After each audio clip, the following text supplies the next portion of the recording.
Hello, you wonderful people, and welcome to another episode of Crime Centric. This being a show where it's about crime dramas that I watch. For today's episode, I'm going to talk about the latest episode of Clarice. I think, a great episode. A lot of really interesting things went down in this episode, so let's break it down.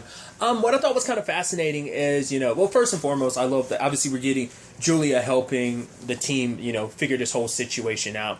And obviously, for Julia, it's like, she's like, I don't even know why I'm helping, because for her, it's like, she's basically putting everything at risk, her job, her home, her entire life, not just her life, but Aaron's life as well. Like, all that could just be upheaval, especially because, like, Joe knows, not only, like, knows her secret, knows her circumstances, knows her name from before. And obviously it's like, well, how does Joe know? It's like, well, Joe must have gotten to someone to, like, find out that you were on our list, and he did some background. So it's like, because, like, Clarice is like, I would never betray your trust by telling anyone anything. So obviously Julia is going to be staying with Esquivel and Clark to kind of help them figure out things, because what's also an interesting thing too is, like, they ended up finding out that Joe is getting, like, a large percentage of this, like, even for a lawyer, because she was saying, like, Julia was like, it's like 0.08% or something like that. It's like, it's about $10 million, and it's like, why would he be getting that much money? Like, what's the significance in that? And it turns out, like, that maybe he has a stake in making sure that the Reprisal, like, went through, and, like, so they faked a lot of the trials and stuff like that. Because we ended up finding out that there's, like, two different companies, one's a shell company and stuff like that. So it's a lot of interesting things. But while they're doing all that research and stuff like that, really quickly I want to go back, because I like the whole thing of, like, Clark, it's like, oh, like, how do we know we can trust her? And then, like, Clarice punches him. He's like, ow. And then later when she's, like, asking Esquivel to keep an eye on Clark, make sure he doesn't say, like, keep his mouth shut like that, so he doesn't kind of do the normal Clark thing that he does. But Esquivel's like, yeah, Clark's just going to be himself. And then, like, she punches Esquivel. He's like, ow. So without the punching. Even I was like, that's so interesting, because she's never really had that, like, reaction. Like, she's never had that, like, that type of, like, thing between them before. So I thought that was so interesting that she was punching both of them, like, get your shit together type of thing. But do what I'm telling you to do. But interesting, let's kind of stay with the Clark and Esquivel situation. The entire time, like, Julia's helping, Clark keeps looking at her. I'm like, is he, like, still, like, is that bothering him on some level? And then she's like, okay, so what? Do you have a question about what bathroom I use? Why I chose giving up? And he's like, no. It's like, no, I don't need to know all that. He's like, I was just... The fact is, it's like, looking at your hair, it reminds me of my sister. Like, my sister would dye my hair that same color and everything. And for him, it's like, she used a very specific dye that it's like, it hasn't been in circulation for a long time, so he was wondering if it was back. And it's like, oh, your sister, did she pass? It's like, no, she was taking traffic. He's like, but we're still looking for her. I'm looking for her. And so it's like, okay. And Clark's like, yeah, that's all it is. He's just kind of like, yeah, but, oh, and it's like, because he was like, that's kind of why he was bringing it up, and Julia's like, oh, it's my natural hair color. And he's like, oh, cool. It's kind of saying, like, it looks pretty, and I was like, okay. Because even I was taken back, I was like, was Clark covering there? Like, was that really the truth? Which it seems like it, because I was like, oh. Especially considering he was the one that was all about using that against her last episode, her circumstances, being a man beforehand. Like, that's why I'm like, oh. Like, for him to kind of be like, oh, talking like that. Like, because he kept looking, and I was like, why is he staring so hard? Because also another thing for her, it's like, right, you're like, if I find you attractive, does that make me gay type of thing? And I was like, I was wondering if that something that was flowing through his mind, but it was like, that was just it. Like, I still feel like maybe there was still more to that, but maybe that legitimately was all that was in his mind, that, like, looking at her hair is like, oh, it does legit. Maybe, like, looking at Julia, maybe in his own mind, it's like, if he's looking at Julia, maybe he's like, hey, if my sister was still around, maybe she'd look exactly like you. Maybe that's what was kind of trailing in his mind. He just never went that far into it. Maybe that's what the hair comment was about. I don't know. I just thought that was interesting. So Clark was like, you know what, I'm gonna go get us some coffee and stuff like that. And obviously for her, it's just like, you guys are asking me, it's like, you guys are asking me to just let my house burn while I'm still in it. And then Esquivel's like, it was always burning.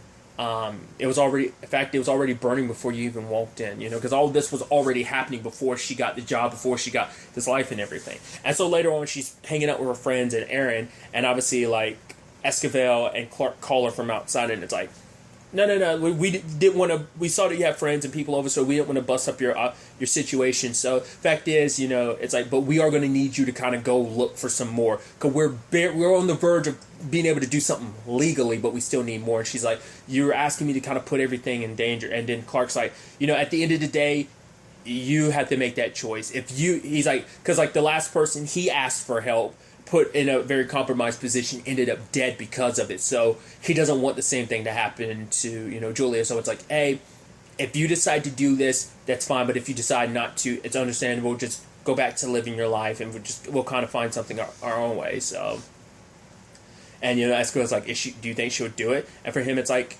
she's a strong woman, saying like, it's a tough decision for anyone. He's like, yeah, I think she'll do it. And Escobar's like, I hope she does. I mean, because we're running out of time, and it's like this is kind of the last key piece to potentially this whole case. So I just thought that was kind of fascinating circumstances, So that was kind of interesting side of things. But obviously, Clarice got called by Krendler and Paul. Because Catherine's gone. And obviously, Clarice never told Ruth about Catherine's obsession with finding Buffalo Bill's mom. I guess it's also because of, like, Catherine was like, because it was like, oh, like, Catherine was going through the elevator or leaving the place. And, like, her mom was like, yeah, she never makes it to the elevator. So if she actually did, I'd actually be worried. But the fact that she didn't, I think that's what made Clarice feel like even more reason not to tell her, but also it's like, she told me in confidence, and I can't betray that trust, especially knowing the relationship Catherine has with Ruth. I think that was probably even more reason why she kept it. But for Paul, they need to find his mom, and the most likely way to do that is through the files. So Ruth sends him over, and Clarice go ask Ardelia for help. Obviously, Ardelia is like, we're going to file our complaint today, but for her, it's like, it's about Bill. So obviously, she didn't want to go through it alone. And so I guess, like, the argument could be, like, she didn't want to, like, drag, like, they're already working on the whole, the 3 murders. So it's like, and everything with the Reprisal and Joe Hudlin. It's like, so she didn't want to, like, pull them away. So that's why I think, like, Ardelia was someone who knew her during that time. So it's like, this is like your best friend. You want her to have your back during this type of thing. So obviously looking through some of the stuff, obviously it's bringing up a lot of memories. It's like, right, this is what he was wearing. It's like, yeah, when I shot him, he, starved them and then, like, hunt them afterwards, in the dark. I never, having watched the movie like a little while back, I don't know, that never came out clear to me that that's what he did to every woman. That never correlated to me. I thought that was specifically something he did against Clarice. I didn't know, like, he did that to every woman. Maybe that had come up, or maybe that's something that comes up, like, because once again, I don't know whether this is pulling more from the movie or more from the TV. I don't know whether it's pulling more from the movie or whether it's pulling more from the book. I don't know. I would just, you never know, because this might be pulling, because I've talked about it. I've read some of the differences between the movie and the book, but I don't know how much of that, like, because some of those differences aren't things that aren't really necessarily referenced. I think it's supposed to be ambiguous because it's supposed to be able to, like, for people who've read the book to still be enjoy it, while people watch the movie can also enjoy it. So they probably don't tackle too many things that are different. I mean, maybe there are clear differences I'm just not aware of that the show is referencing as specifically movie-based or maybe specific book-based, Like, I'm ignorant. Once again, this, before watching the show, like, me watching the movie, that was the first time I've ever done it, so, and it's been a while now, too, so, like, there might be certain things I'm not thinking of on the top of my head, so. Regardless.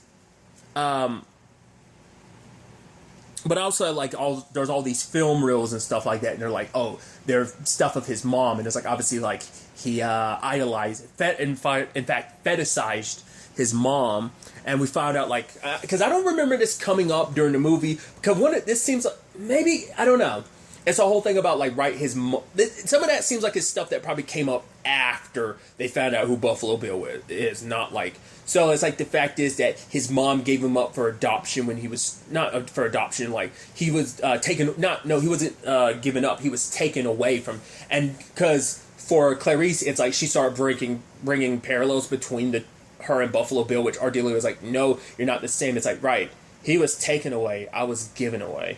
But he was taken away when he was 2, and he lived with his grandparents and stuff like that. So,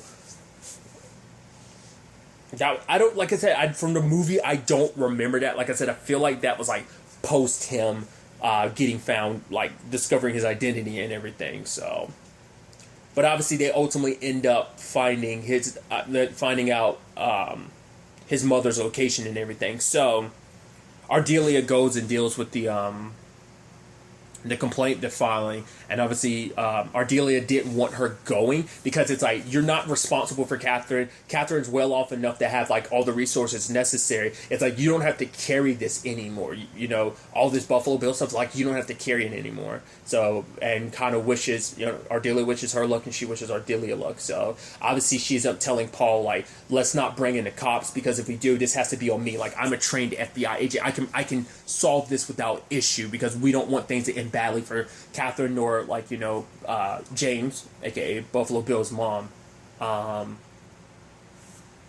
So Ruth kind of agrees and lets Clarice handle this on her own. Catherine had shown up at the beginning of I believe it was at the beginning of the episode, where she had found James, Buffalo Bill's mom, and they were at the bingo game, and then followed her home, and it's like, I need to talk to you. It's about your son. At first she's like, oh, you're a reporter, but it's like, obviously Catherine didn't get a chance to explain. Obviously they struggled a little bit, and like she fell and hit her head. I was like, oh boy. Luckily she didn't die, and Catherine was like taking care of her, and because obviously it's like she feels the need to find some answers, and it's not quite clear, and maybe even Catherine wasn't quite clear what she needed from Buffalo Bill's mom. But it was interesting when it was like, wait, because she knew. Well, what was real fascinating is like she knew who Catherine was. She was like, "You're Catherine. You're the senator's daughter." She's like, "You know my name?" It's like, "Yeah, the curls. You weren't as skinny, but I know who you are." And it's like, huh. And obviously she's telling her to get out, but for her, it's like, I need to know. I need to understand. Because for her, nothing kind of made sense. And it's like, go home, your mom, she just wants you to be all right. It's like, well, you don't kind of know my mom. But for her, it's like, she's kind of going crazy, because for her, it's like, everywhere I go, all I see is Buffalo Bill, except for here. And she's like, I'm trying to make sense of it all. Even at one point, she went in the bathroom and saw a thing of lotion. I was like, because at first I was like, what is she saying? And I was like, lotion's like, right, put the lotion in the basket. I was like, right. And it seemed like everything was going to be okay, because she was like sitting down, and like Bill's mom sat down, and in that moment she took the gun from her, and it's like, you're lying to me, because she was like, you're not telling me everything. It's like, what did you do to him?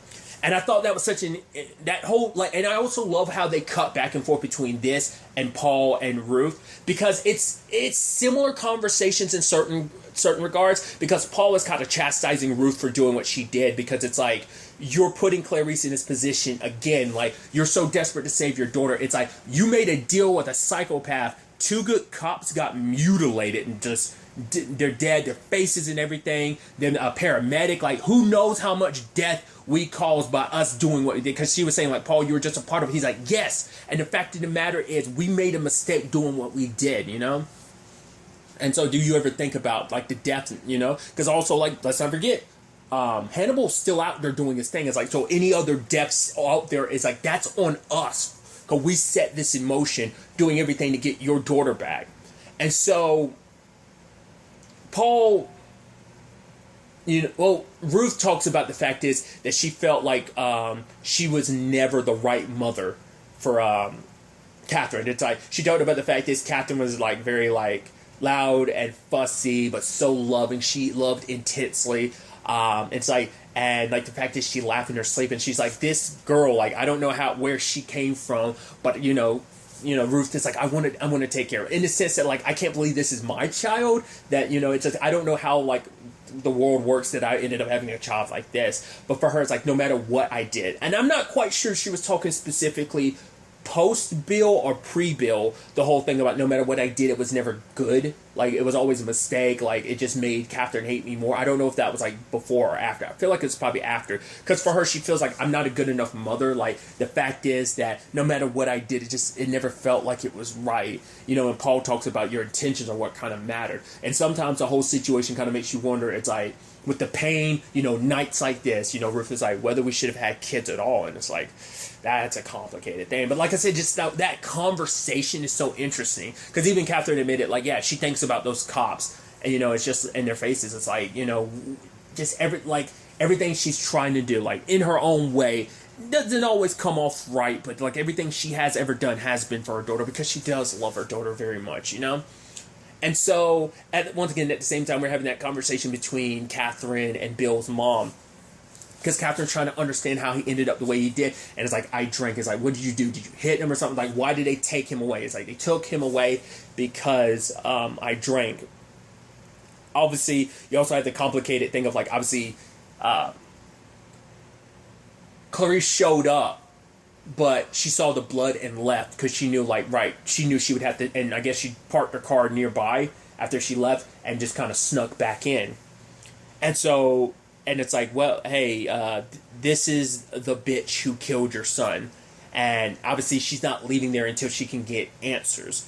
And so she's trying to understand, because for her, and I think it's so an impactful moment because it's like, Catherine needs to understand why Bill ended up the way he did. Whether it was his mom's fault or like, what did you do to make him into who he is? Because even saying the lotion thing, she's like, he was 2 when he was taken from me. I don't know like why that lotion would be a thing. But it turns out like she talks about it like her mother wore that lotion. It's like my mother actually hated how it made her smell and everything, but she wore it for my father. So maybe that's kind of what James latched onto. It's like why that lotion is so significant and everything. Because he latched on and fetishized about the mother that wasn't in his life anymore. Like the mother he didn't really get to know. Because at first she was trying to say like, I had no idea about him. I don't think about him at all. But then eventually admits, I think about him every day of like, just kind of like, because there is guilt in it. Like my son became a monster. I wasn't in his life, but it is a thing of like, maybe if I was, maybe things could have been different. It's like, you know, but that's also what Catherine's trying to get at. Like, what was so broken in him? Like, what happened?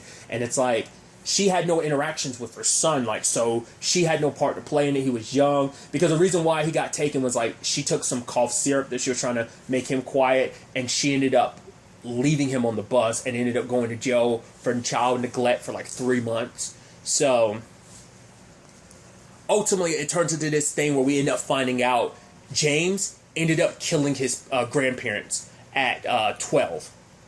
You know, because at first it was kind of like, wait, what did your parents do to him? And it's like my mom would just call him hateful and stuff like that. So at first it seemed like maybe there was kind of an abuse situation going on, maybe not. Maybe it's just kind of a like, when he was being raised by them, maybe they talked and stuff, and she heard from her mom of like, right, like he's just kind of like, something's off about this kid. And that's the thing for, like, you know, Clarice is trying to say, like, maybe he's just wrong, but for her it's like, no, things don't just happen. There had to be a reason why Bill, like, ended up the way he did, and Clarice is trying to say, yes, maybe there was, maybe it was just that he ended up that way, because it's like, it wasn't her fault, it's no one's fault he ended up the way he did that, you know. But even her, like, even his mom being like, maybe she was the same way. She's like, there had to be a reason why he ended up the way he did. Maybe a birth defect, maybe it was something I did, maybe something my body did, like, something just had to be wrong about him. He couldn't just regularly be a bad seed, like, there had to be something else. Because for Catherine, it was her way of trying to make sense of everything. And she can understand Bill. She can understand why he did what he did, why he did what he did to her. The fact is, it's like, I'm trying to understand this monster, you know? But sometimes it's like, maybe that's all it was. Maybe he simply was a monster. Especially because Clarice is kind of dealing with, like, obviously hearing all this, like, it's triggering some memory of her mom yelling. I'd assumed it was her dad, and it turns out to be the case. But, she was able to get Catherine to let it go because she's like, you don't have to carry this anymore. You don't have to carry him anymore. I'm in the same boat with you that I'm not going to carry him anymore. Like, once again, it's not your fault. It's not his mom's fault. It's just, this is on Bill. This is his, you know, like, you shouldn't have to carry the burden because of the monster he was. And she kind of falls to her knees. And before they leave, Clarice is like, I was sent away and I grew up in many different foster homes and I didn't end up that way. And then she's like, is that supposed to make me feel better? It's like, she was trying in her best, because it's like saying, like, just because his circumstances landed him where they landed him didn't mean that he, trying to say, like, it doesn't, like, what happened to him wasn't on you, because I was in multiple foster homes and look how I turned out. I didn't turn out to a monster like him. But that still doesn't take away the fact that, and I even love that line really quickly from Dr. Lee later on. It's like, oh, did no one get hurt? And she's like, everyone got hurt. No one got shot. But, like, obviously it's like, hearing all of that, like, it didn't bring no resolution to Bill's mom. It didn't fully help Catherine either, you know, and Clarice and Catherine are on their way to healing, but it's like, it probably brought up a lot of like stuff that like his mom was already dealing with, and it probably just made it more to the forefront, because you see her like eating whatever that cake is at the end, and it's just like, she kind of has to live with that, sadly. Like, she wasn't responsible for her son's actions, but it's still like, that was my son regardless. So what he did and who he hurt, that is still on me on some level. Like, I don't think she can quite forgive herself, because she, once again, needs answers to try to understand, like, why he became that way as well. So Clarice calls up Ruth and Paul and let them know what happened, but she's not bringing Ruth back. She's actually letting the police arrest her, because it's like, assault and kidnapping, and it's like, she has to suffer the consequences. Like, this is like, for her, for Clarice, she feels like you making things go away as her mom isn't going to make things better. The fact is, this might be the only means. Like, she has to confront what she did, she has to deal with what she did, no matter what her reasoning for it was. She has to kind of pay the consequences, because this might be her only way of moving forward, of getting some form of closure. You know, so Clarice takes her inside to be arrested. Ruth isn't too happy about it. I'm curious how Paul feels about it, though. And so he ultimately ends up hanging up afterwards. But I'm like, how does he feel about it? Because he doesn't say anything. Maybe he agrees with Clarice. I don't know. Because that was another part of the conversation, too. Sending Clarice in there, it's like, you know, it's like, I trust her, unlike you, Paul. But Paul was like, I don't trust that she won't get herself killed. You know, because she already went down this boat before going in there alone with Bill. And that ends up being something Dr. Lee brings up. It's like, you did it again. Like, you went in there with Bill. You went in there with Marilyn Felker alone. You went into this circumstance alone. Like, the fact is, you don't have to do stuff alone. You don't have to work alone. She's like, my dad did. And it's like, I don't know, some level you're like, okay, so is that why you're doing this? Because your dad and your mom was a good cop and he did it alone. It's like, she has a hard time relying on other people. Maybe, once again, she'll use the excuse that, well, she didn't really push for Ardelia to go with her, but it's like, oh, she's got her own circumstances. I didn't bring like Clark or Escobedo because they're doing their own thing too, so like, I'm gonna go on my own. She didn't bother bringing Paul. I guess it just would have taken too much time. But the fact that she wants to handle things on her own, you know. And she talks a little bit about, you know, a memory that's kind of gotten unlocked for her. Because for her, it's like, my mom sent me away at 9. Like, after my dad died, yeah, she worked as a house, like a maid or something like that. But it's like, you know, raising the kids. And she's like, not all of us. She sent me away at 9. It's like, maybe she wanted me gone, you know, for some reason. And she's like, it's like thinking about that memory of her mom yelling. It's like, I don't get why she was yelling at her. Because in her mind, her dad was her hero. Like, there was no fault in him. But once again, she was a child, so she might have had blinders on to, like, some of his faults. My worry was immediately, like, you don't think he did something to Clarice in, like, that type of way?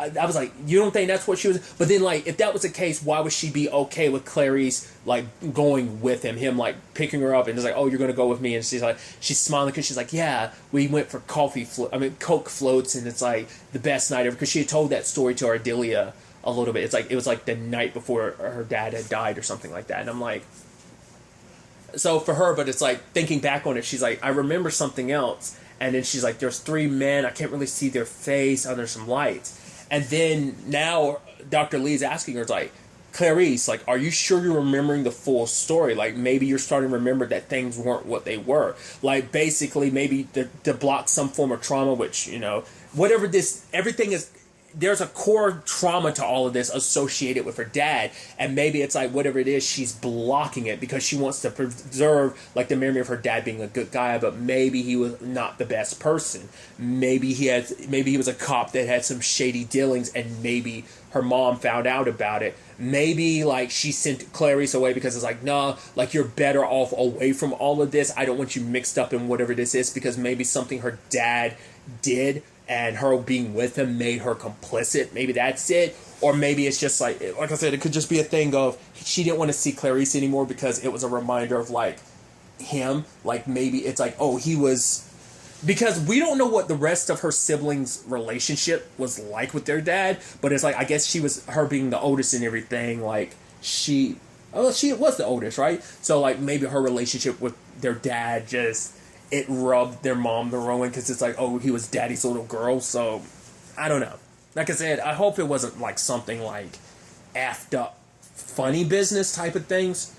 Like, I hope it was. I'm curious what that is. Like, the strangers, too. So, there's definitely a lot more to this that Clarice is either blocking or just, once again, she has blinders on because she wants to keep in memory of, like, oh, my father is a hero, but it seems there might be more to this story. So, I'm really interested to ultimately see where all of this ends up taking us going forward. But really, that's all I'm going to talk about. So, the next time we meet, be happy, be safe, live life to the fullest, and enjoy it. Good day, and goodbye.